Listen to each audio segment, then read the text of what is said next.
Assalamualaikum warahmatullahi wabarakatuh. Halo sahabat industri, pernah gak sih kalian memperhatikan betapa elegannya botol kaca minuman favorit kalian? Tidak hanya tampak menarik, tapi juga punya fungsi yang sangat penting dalam menjaga rasa, aroma, dan kualitas produk di dalamnya.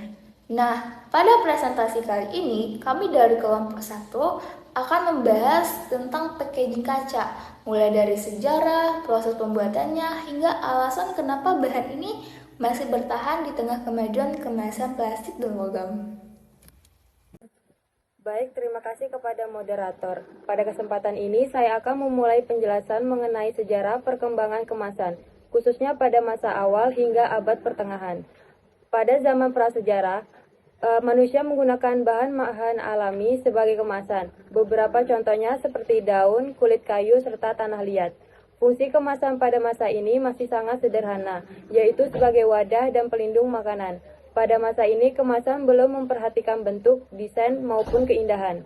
Pada peradaban kuno, selanjutnya perkembangan kemasan mulai terlihat pada masa peradaban kuno, seperti di Mesir, Mesopotamia, dan Cina. Pada masa ini, manusia mulai menggunakan tembikar, keramik, serta kaca awal sebagai kemasan. Kemasan digunakan untuk menyimpan biji-bijian, minyak, dan berbagai cairan, sehingga produk menjadi lebih awet dan aman. Pada zaman klasik Yunani dan Romawi, yaitu masa Yunani dan Romawi, kemasan mengalami perkembangan yang lebih maju. Digunakan amfora dan botol kaca untuk menyimpan anggur, minyak, dan cairan lainnya.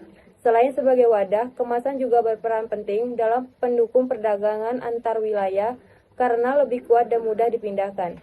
Pada abad pertengahan, memasuki abad pertengahan, bahan kemasan yang umum digunakan antara lain kayu, kain, dan kulit. Fokus utama kemasan pada masa ini adalah untuk menyimpan dan transportasi barang. Namun, produksi kemasan masih terbatas dan belum dilakukan secara massal seperti pada masa industri. Demikian penjelasan dari saya mengenai perkembangan kemasan dari masa awal hingga abad pertengahan. Selanjutnya penjelasan akan dilanjutkan oleh teman saya. Terima kasih. Baik, setelah teman saya menjelaskan mengenai awal perkembangan kemasan, selanjutnya saya akan melanjutkan pembahasan tentang perkembangan kemasan pada masa revolusi industri hingga modern. Yang pertama, ada revolusi industri dari abad ke-18 hingga 19. Pada masa revolusi industri, yaitu sekitar abad ke-18 hingga 19, kemasan mulai mengalami perubahan yang cukup besar. Kemasan yang sebelumnya dibuat secara manual mulai diproduksi secara massal seiring dengan berkembangnya teknologi industri. Pada masa ini, mulai digunakan kemasan dari logam seperti kaleng serta botol kaca. Penggunaan kemasan tersebut sangat membantu dalam proses penyimpanan dan distribusi makanan agar lebih tahan lama. Perkembangan kemasan di era ini juga mendorong pertumbuhan industri pangan, karena produk dapat diproduksi dan dipasarkan dalam jumlah yang lebih besar. Selanjutnya pada abad ke-20. Memasuki abad ke-20, jenis dan bentuk kemasan semakin beragam, mulai dari kemasan plastik dan kertas modern yang lebih praktis, ringan dan ekonomis. Pada masa ini juga diterapkan standar keamanan pangan sehingga kemasan tidak hanya berfungsi sebagai pelindung produk tetapi juga aman bagi konsumen. Selain itu, kemasan mulai berperan sebagai alat pemasaran, misalnya melalui desain dan tampilan kemasan yang menarik untuk meningkatkan minat pembeli. Selanjutnya ada era modern. Di era modern, fungsi kemasan semakin berkembang. Kemasan tidak hanya berperan sebagai pelindung produk, tetapi juga memperlihatkan aspek lingkungan. Saat ini, berkembang kemasan ramah lingkungan, serta kemasan aktif dan kemasan cerdas yang mampu menjaga kualitas dan keamanan produk. Secara umum, fokus utama kemasan modern adalah pada keberlanjutan, keamanan pangan, serta pemanfaatan teknologi. Demikian penjelasan dari saya mengenai perkembangan kemasan hingga era modern. Selanjutnya, materi akan dilanjutkan oleh teman saya yang akan membahas perkembangan kemasan kaca. Di sini saya akan melanjutkan materi yang telah dibacakan oleh rekan saya, Wibica, yaitu sejarah perkembangan kemasan kaca. Yang pertama, awal penemuan kaca 3000 sebelum Masehi. Kaca pertama kali ditemukan sekitar tahun 3000 sebelum Masehi di wilayah Mesopotamia dan Mesir kuno. Pada awalnya, kaca dibuat secara tidak sengaja sebagai hasil samping dan pelemburan logam. Masyarakat kuno kemudian menyadari bahwa campuran pasir, silika, soda, dan kapur yang dipanaskan pada suhu tinggi dapat menghasilkan material transparan dan keras. Pada masa ini, kaca lebih banyak digunakan sebagai perhiasan, manik-manik, dan benda dekoratif, bukan sebagai alat fungsional. Poin kedua, penggunaan di mesin kuno 1500 sebelum Masehi. Sekitar tahun 1500 sebelum Masehi, kaca mulai digunakan secara lebih luas dalam kehidupan sehari-hari, termasuk dalam alat dan teknologi sederhana. Di Mesir kuno, kaca digunakan untuk membuat wadah, botol kecil, dan komponen dekoratif pada peralatan tertentu. Meskipun sebelum digunakan dalam mesin kompleks seperti sekarang, kaca sudah dimanfaatkan sebagai bagian dan sistem penyimpanan cairan, alat optik sederhana, dan ornamen pada alat-alat mekanis tradisional. Yang ketiga, inovasi glassblowing Romawi abad 1 Masehi. Teknik glassblowing atau teknik tiup kaca merupakan salah satu inovasi terpenting dalam sejarah pembuatan kaca. Teknik ini ditemukan pada abad ke-1 sebelum Masehi oleh bangsa Romawi di wilayah Seiro, Palestina. Penemuan ini memungkinkan pembentukan kaca cair menjadi wadah berongga dengan cara meniupkan udara melalui pipa logam. Sebelum ditemukan teknik ini, pembuatan kaca dilakukan dengan cara dicetak atau dipahat, sehingga membutuhkan waktu yang lama dan biaya yang tinggi. Dengan adanya teknik glassblowing, proses produksi menjadi lebih cepat, bentuk produk lebih bervariasi, serta memungkinkan pembuat wadah seperti botol, labu, dan gelas secara lebih efisien. Inovasi ini menjadi dasar berkembangnya kemasan kaca sebagai wadah cairan. Yang keempat, abad pertengahan. Pada periode abad pertengahan, 500 sampai 1500 Masehi, produksi kaca masih dilakukan secara manual dengan teknologi yang terbatas. Kaca pada masa ini tergolong sebagai barang mewah dan hanya digunakan oleh kalangan tertentu seperti bangsawan dan lembaga keagamaan. Wilayah yang menjadi pusat produksi kaca pada masa ini antara lain Venesia, khususnya Murano, Italia, dan beberapa daerah timur tengah. Kaca digunakan untuk berbagai keperluan, seperti obat, botol obat, wadah parfum, peralatan laboratorium awal, serta kaca patri untuk bangunan keagamaan. Meskipun belum diproduksi secara massal, kaca mulai dikenal sebagai bahan wadah yang memiliki nilai fungsional dan estetika. Lanjut, untuk poin kelima, perkembangan industri kaca abad 17 sampai 18. Pada abad ke-17 dan ke-18, industri kaca mulai mengalami perkembangan signifikan seiring dengan kemajuan teknologi. Perbaikan pada sistem tungku pelemburan memungkinkan suhu yang lebih stabil, sehingga kualitas kaca menjadi konsisten. Produk kaca mulai meningkat dan penggunaannya semakin meluas, terutama untuk botol minuman, wadah bahan kimia, dan botol farmasi. Pada periode ini, meskipun sebagian besar proses masih dilakukan secara manual, kaca mulai diproduksi dalam jumlah yang lebih besar dan lebih terstandarisasi dibandingkan masa sebelumnya. Lanjut untuk poin ke-6, revolusi industri abad ke-19. Revolusi industri pada abad ke-19 membawa perubahan besar dalam proses produksi kaca. Penggunaan mesin dan pembuatan kaca memungkinkan produksi massal dengan tingkat presisi yang lebih tinggi. Bentuk botol menjadi lebih seragam, biaya produksi menurun, dan distribusi produk menjadi lebih luas. Salah satu penemuan penting pada periode ini adalah mesin pembuatan botol kaca otomatis ditemukan oleh Michael J. Owens pada tahun 1903. Mesin ini memungkinkan produksi botol dalam jumlah besar dengan waktu yang singkat. Sejak saat itu, kemasan kaca menjadi salah satu pilihan utama dalam industri makanan, minuman, dan farmasi. Lanjut untuk poin ke-7, abad 20, standarisasi kemasan pangan.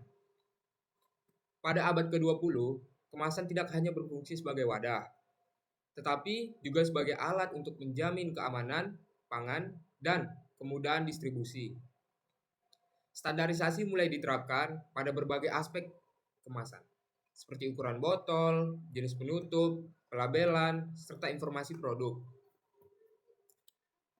Kemasan kaca banyak digunakan karena sifatnya yang tidak bereaksi dan memakan dan makanan dan minuman. Tahan terhadap suhu tinggi serta mudah dibersihkan. Selain itu, kaca dianggap lebih higienis dibandingkan beberapa kemasan lainnya. Oleh karena itu, kaca menjadi bahan kemasan utama dalam industri pangan dan farmasi. Lanjut poin ke-8, era modern. Pada era modern ini, kemasan tidak hanya dituntut memiliki fungsi perlindungan, tetapi juga harus ramah lingkungan, praktis, dan menarik secara visual. Kaca semakin diminati karena dapat didaur ulang 100% tanpa kehilangan kualitasnya. Teknologi modern memungkinkan produksi kaca yang lebih ringan, lebih kuat, serta memiliki desain yang lebih inovatif. Selain itu, kemasan kaca banyak digunakan untuk produk-produk premium seperti minuman, kosmetik, obat-obatan, dan makanan organik. Kaca dianggap sebagai simbol kemasan yang aman, berkualitas tinggi, dan berkelanjutan. Lanjut ke jenis-jenis kemasan kaca. Yang pertama itu ada botol kaca.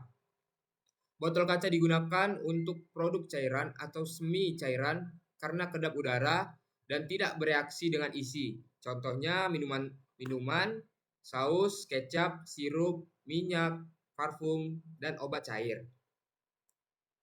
Yang kedua, jar, toples kaca.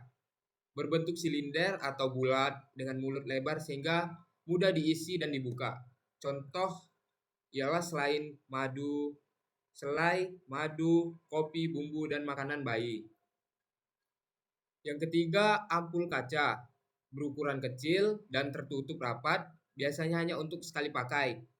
Contoh, obat injeksi vitamin cair.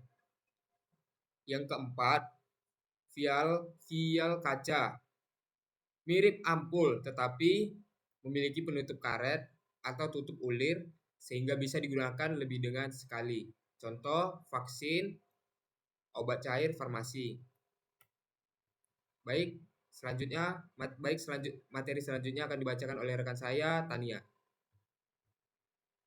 Baik, di sini saya akan melanjutkan tentang jenis-jenis kemasan kaca. Ada yang kelima, yaitu botol kaca laboratorium yang dirancang khusus untuk bahan kimia dan reagen dengan ketahanan tinggi terhadap panas dan reaksi kimia. Contohnya botol reagen dan botol sampel. Nah, di sini saya menjelaskan bahwa botol kaca laboratorium itu dibuat khusus untuk kebutuhan laboratorium, sehingga kaca yang digunakan memiliki ketahanan yang tinggi terhadap panas dan reaksi kimia, sehingga aman untuk menyimpan bahan kimia atau reagen. Contoh penggunaannya seperti botol reagen dan botol sampel yang sering dipakai di laboratorium penelitian dan kesehatan. Yang keenam ada kemasan kaca berwarna, yaitu kaca yang diberi warna seperti warna coklat, hijau, atau biru untuk melindungi isi dari cahaya.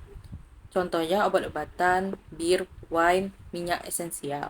Nah, di sini saya akan membahas kemasan kaca berwarna seperti coklat, hijau, atau biru yang menurut saya fungsi utamanya adalah untuk melindungi isi produk dari paparan cahaya yang bisa merusak kualitas produk. Karena itu, kemasan ini sering digunakan untuk obat-obatan, minuman seperti bir, wine, serta minyak esensial. Yang ketujuh ada kemasan kaca dekoratif yang difokuskan pada estetika dan citra produk. Contohnya seperti kosmetik, parfum premium, dan produk souvenir. Nah, di sini kemasan kaca dekoratif lebih menonjolkan nilai estetika dan citra produk, dan biasanya kemasan ini dibuat dengan desain yang menarik agar produk terlihat lebih premium. Contohnya banyak digunakan pada kosmetik, parfum premium, dan produk souvenir. Lanjut dengan karakteristik fisikokimia. Berikut ada beberapa karakteristik fisik kemasan kaca, yaitu 1. Transparan. Yang kedua, memudahkan konsumen melihat isi produk dan mengecek kualitas secara visual. Yang ketiga, keras dan kaku atau rigid. Yang keempat, memiliki kekuatan struktur yang baik sehingga mampu melindungi produk dari tekanan luar. Yang kelima, kedap gas dan uap air. Yang keenam, mencegah masuknya oksigen dan kelembapan yang dapat merusak produk. Yang ketujuh, tahan panas. Yang kedelapan, mampu digunakan pada proses sterilisasi seperti pasteurisasi dan sterilisasi suhu tinggi. Yang kesembilan, berat dan mudah pecah. Yang kesepuluh, memiliki bobot lebih berat dibanding kemasan plastik dan rentan pecah bila terbentur. Nah, di sini saya akan menjelaskan tentang karakteristik fisik kemasan kaca yang menurut saya keunggulan utamanya itu adalah kaca yang bersifat transparan sehingga konsumen bisa langsung melihat isi produk, dan selain itu kaca juga keras dan kaku sehingga mampu melindungi produk dengan baik. Kaca bersifat kedap gas dan uap air, jadi produk lebih awet. Kaca juga tahan panas sehingga bisa digunakan pada proses sterilisasi, namun kelemahannya adalah berat dan mudah pecah jika terbentur. Dalam karakteristik fisikokimia terdapat karakteristik tentang kimia kemasan kaca, yaitu yang pertama, inert atau tidak reaktif. Yang kedua, tidak bereaksi dengan bahan pangan, obat, maupun bahan kimia sehingga aman digunakan. Yang ketiga, tidak menyerap aroma dan rasa. Yang keempat, menjaga citra rasa dan aroma asli pada produk. Yang kelima, tahan terhadap bahan kimia. Yang keenam, resisten terhadap asam, basa, dan pelarut tertentu. Itu tergantung jenis kaca. Yang ketujuh, aman untuk pangan atau food grade. Yang kedelapan, tidak melepaskan zat berbahaya ke dalam produk. Nah, di sini kemasan kaca bersifat inert atau tidak reaktif, artinya kaca tidak bereaksi dengan makanan, obat, atau bahan kimia hingga aman digunakan, dan kaca juga tidak menyerap aroma dan rasa, sehingga kualitas produk tetap bisa terjaga. Selain itu, kaca tahan terhadap asam, basa, dan pelarut tertentu, serta termasuk food grade, karena tidak melepaskan zat berbahaya ke dalam produk. Adapun karakteristik tambahannya yaitu dapat didaur ulang 100% tanpa menurunkan kualitas material, ramah lingkungan, dan dapat digunakan berulang kali. Kemasan kaca memiliki kelebihan dari sisi lingkungan, dan ini penting karena kaca dapat didaur ulang 100% tanpa menurunkan kualitasnya. Selain itu, kemasan kaca juga ramah lingkungan dan bisa digunakan berulang kali sehingga lebih berkelanjutan. Selanjutnya ada jenis dan cara menutup botol kemasan kaca. Yang pertama itu ada tutup ulir, yang mana ini paling umum dan wajib, berfungsi sebagai menutup rapat, mencegah kebocoran, dan menjaga kualitas isi. Contoh tutup botol ulir ini ada pada botol saus, sirup, dan minuman. Yang kedua itu segel keamanan, yang mana ini wajib untuk produk pangan, makanan, minuman, dan farmasi, menunjukkan apakah produk sudah pernah dibuka atau belum. Contohnya itu rem segel plastik dan segel aluminium foil. Yang ketiga itu ada liner atau seal dalam tutup, yang mana ini sangat penting lapisan di dalam tutup untuk memastikan kedap udara dan cairan. Contoh itu liner karet, plastik, dan atau aluminium. Yang keempat itu tutup logam seperti mental cup, yang mana ini wajib untuk produk tertentu, memberikan segel kuat dan tahan lama, contohnya pada minuman berkarbonasi, wine, atau bir. Yang kelima itu gabus, di mana untuk khusus produk tertentu, wajib untuk mengontrol fermentasi tertentu, mengontrol pertukaran udara secara minimal, contohnya itu ada di minuman wine dan minuman fermentasi lainnya. Selanjutnya, aplikasi pada produk pangan. Yang pertama, kemasan kaca digunakan untuk selai, saus, madu, minuman, makanan bayi, dan produk fermentasi. Yang kedua bersifat inert, tidak bereaksi sehingga tidak mengubah rasa, aroma, dan warna produk. Yang ketiga kadar udara, gas, dan uap air, melindungi pangan dari oksidasi dan kontaminasi mikroba. Yang keempat, tahan proses pemanasan dan sterilisasi, cocok untuk pasteurisasi dan sterilisasi. Yang kelima, aman bagi kesehatan, tidak melepaskan zat berbahaya ke dalam pangan. Selanjutnya, transparan, memudahkan konsumen melihat kondisi produk dan meningkatkan kepercayaan. Selanjutnya, memberikan kesan higienis dan premium, meningkatkan nilai jual produk, dan memerlukan penanganan hati-hati karena mudah pecah dan bobotnya relatif baik. Nah, kelebihan dari kemasan kaca yang pertama itu dapat didaur ulang. Bahan kaca bisa didaur ulang sehingga dapat digunakan berulang kali untuk menjaga kualitasnya. Yang kedua, ruang penggunaan lebih luas. Ruang lingkup penggunaan kaca sebagai bahan baku kemasan memang sangat luas. Yang ketiga, memiliki nilai estetik yang tinggi. Kaca mampu menyerap serta membiaskan cahaya. Karenanya, bahan ini dibuat secara transparan agar dapat menambah nilai estetik pada kemasan. Yang keempat, tahan dengan perubahan cuaca. Kaca merupakan bahan yang sangat tahan dengan perubahan cuaca dan terik matahari yang mampu merusak isi produk dalam kemasan. Dengan begitu, produk di dalamnya jadi lebih aman, terjaga, dan awet dari kerusakan.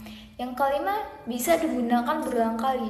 Walau kemasan berbahan plastik umumnya digunakan untuk pemakaian sekali pakai dan umumnya berbahaya jika digunakan. Baik, saya akan melanjutkan penjelasan tentang kelemahan kemasan kaca. Kemasan kaca sering dianggap kokoh dan elegan, tapi di balik tampilannya yang meyakinkan, kemasan ini juga punya beberapa kelemahan. Yang pertama, kaca bersifat rapuh. Benturan keras bisa menyebabkan kaca pecah dan berisiko merusak produk.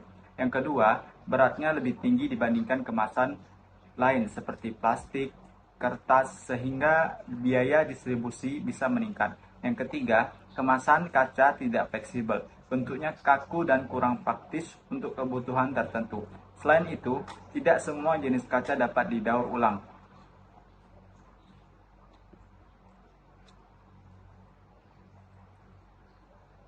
Meskipun sebagian besar ramah lingkungan. Adapun yang terakhir, kaca memiliki ketahanan thermal shock yang rendah, sehingga mudah retak akibat perubahan suhu secara tiba-tiba. Namun, seiring berkembangnya zaman dan teknologi, kemasan kaca juga ikut berinovasi. Saat ini, proses pembuatan gelas kaca telah menggunakan teknologi yang lebih modern untuk menghasilkan produk yang lebih higienis, presisi, dan berkualitas tinggi. Bahwa proses pembuatan gelas kaca saat ini sudah menggunakan teknologi modern, sehingga menghasilkan produk yang lebih presisi, higienis, dan berkualitas tinggi. Tidak hanya dari proses pembuatannya saja, kita bisa melihat di video bahwa desain kemasan kaca ini semakin terbaru dan unik. Salah satunya adalah self closing lid ini, yaitu tutup kemasan kaca yang dapat menutup kembali secara otomatis dan rapat. Desain ini mampu menjaga kesegaran produk, melindungi dari udara dan kelembaban, serta memberi cocok untuk produk makanan bermerek seperti selai, madu, saus, dessert buah, dan produk pangan premium lainnya.